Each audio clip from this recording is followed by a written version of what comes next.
During World War II, Nazi Germany created some of the most ambitious and absurd military projects in history.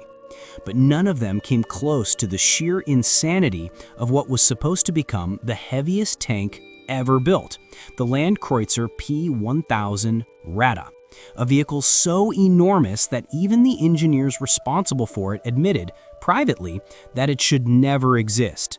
This is the story of the Nazi supertank, so terrifying, so impractical, and so catastrophically flawed that it never fired a single shot. The idea was born in the desperate years of the war, when Germany was already losing ground on every front. Instead of producing more reliable vehicles like the Panzer IV, Hitler became obsessed with gigantic wonder weapons that he believed would shock the world and reverse the course of the war. In 1942, he approved plans for a tank bigger than a destroyer, heavier than anything that had ever moved on land, and armed like a battleship. The Ratte would have weighed 1,000 tons, 10 times more than the already massive Tiger II. It would have been 35 meters long, taller than a 4-story building, and powered by 2 submarine diesel engines. Its armor was planned to be thick enough to shrug off anything the Allies had in their arsenal. But the true insanity was its armament. 2 280mm naval cannons, the same guns used on German warships. This tank wasn't just supposed to fire at other tanks. It was designed to obliterate buildings, fortifications, entire city blocks. On paper, it looked like a monster that could walk through enemy lines like a god of war. But the moment German engineers saw the blueprint, they realized something immediately. The tank could not operate in the real world. It wasn't just impractical, it was physically impossible. For starters, the Ratte was so heavy that no bridge in Europe could support it. It couldn't cross rivers, couldn't use roads, and couldn't even turn on soft ground without sinking. Its tracks would have torn apart asphalt instantly. Even on hard soil, the ground pressure was so enormous that it would dig itself in like a ship stuck in sand. Its engines posed another nightmare. Submarine engines required huge fuel supplies, and Germany was already desperate for oil. Just starting the Ratte would burn enough fuel to power a squadron of tanks for an entire day. Moving it for a single hour? That was the fuel cost of an entire battalion. Then came the logistical disaster.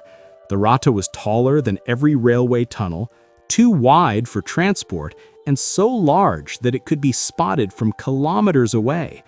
Allied reconnaissance would have photographed it instantly, and once spotted, it would become the greatest target in the world. One bombing run from Allied heavy bombers could reduce the supertank to scrap metal. Even worse, the Ratte's enormous guns created massive recoil that could destabilize the chassis, making aiming nearly impossible on uneven terrain. German officers, engineers, and even Albert Speer, Hitler's own armaments minister, called the idea lunacy. They warned Hitler that the project would consume steel, fuel, and manpower that Germany no longer had. Instead of saving the Reich, it would drain its already collapsing military industry. But Hitler loved the concept. He believed that gigantic, awe-inspiring machines would terrify the Allies psychologically. The obsession with bigger is better drove him to push the project forward despite every warning. In late 1942, early-stage materials were ordered, and Krupp began preliminary design work. Engineers wrote increasingly desperate reports. The suspension wouldn't work, the guns were unstable, the weight made movement impossible, and the armor thickness would cripple the engines. In meetings, some even dared to say outright that the tank could never be built. Then came the final blow. In 1943, the Allies bombed several German industrial plants, and Speer used the chaos to quietly cancel the project. He later admitted that he did everything possible to bury the Ratte before it consumed what little remained of Germany's industry. Hitler reluctantly agreed, but not because he realized the tank was absurd. He simply shifted his obsession toward the even more ridiculous P-1500 monster. a 1,500-ton self-propelled artillery platform that made the Ratte look modest. That project also died before materials were gathered. In the end, the Ratte was never built. Not a single prototype, not a single part. Nothing left the drawing board. It never fired a shot, never rolled an inch, and never changed the war. And yet, its legacy is strangely powerful. Today, the Landkreuzer Ratte stands as a symbol of the Nazi regime's tragic, destructive mindset. A belief that impossible superweapons could replace strategy, logistics, or reality itself. While Germany lacked trucks, fuel, replacement parts, and even boots for soldiers, valuable resources were spent dreaming of a metal titan the size of a ship.